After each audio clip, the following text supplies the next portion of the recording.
भगवान शिव को जब भी हम देखते हैं तो उनकी आंखों की ओर अपने आप ध्यान चला जाता है।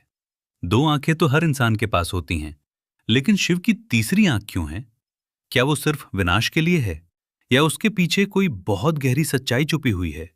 आज इस सवाल का जवाब मिलेगा। शिव की तीसरी आंख को त्रिनेत्र कहा जाता है, लेकिन सबसे पहले ये समझिए, त्रिनेत्र कोई हथियार नहीं है, ये चेतना की आंख है। हम इंसान दुनिया को सिर्फ दो आंखों से देखते हैं, जो सामने दिखे उसी को सच मान लेते हैं। लेकिन शिव सिर्फ बाहर नहीं देखते, अंदर भी देखते हैं। इसीलिए उनके पास तीसरी आंख है। शास्त्रों में बताया गया है कि शिव की तीसरी आंख भौहों के बीच स्थित है।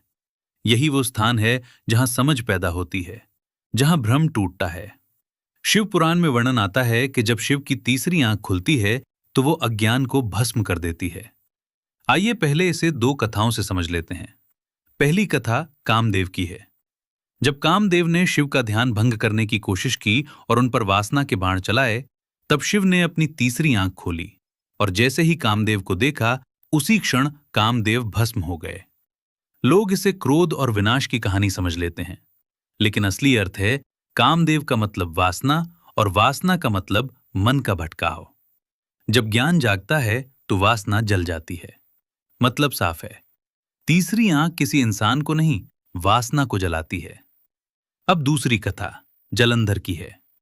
जलंधर कोई साधारण असुर नहीं था। वो शिव के ही तेज से उत्पन्न हुआ था, लेकिन धीरे धीरे उसके भीतर अहंकार बढ़ गया। उसने स्वयं को शिव से भी बड़ा मानना शुरू कर दिया। यहां तक कि उसने शिव के स्थान और शक्ति पर अधिकार जताने की भी कोशिश की।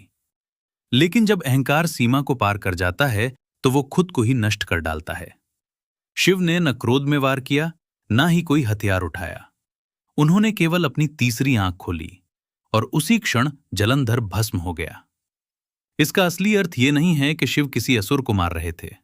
इसका असली अर्थ ये है, जब अहंकार शिवत्व को चुनौती देने लगता है तो ज्ञान की आग उसे जलाकर उसका अस्तित्व ही समाप्त कर देती है। जलंधर का अंत किसी असुर का अंत नहीं था, वो अहंकार का अंत था। जब कभी हम भी गुस्से, लालच, वासना या घमंड में होते हैं तो सच नहीं देख पाते। लेकिन जिस दिन सच देखने और समझने का ज्ञान और चेतना अपने अंदर जागृत होती है, उस दिन भ्रम अपने आप जलने लगता है। तीसरी आंख खुलने का मतलब कोई आग निकलना नहीं है। तीसरी आंख खुलने का मतलब है सच दिखने लगना।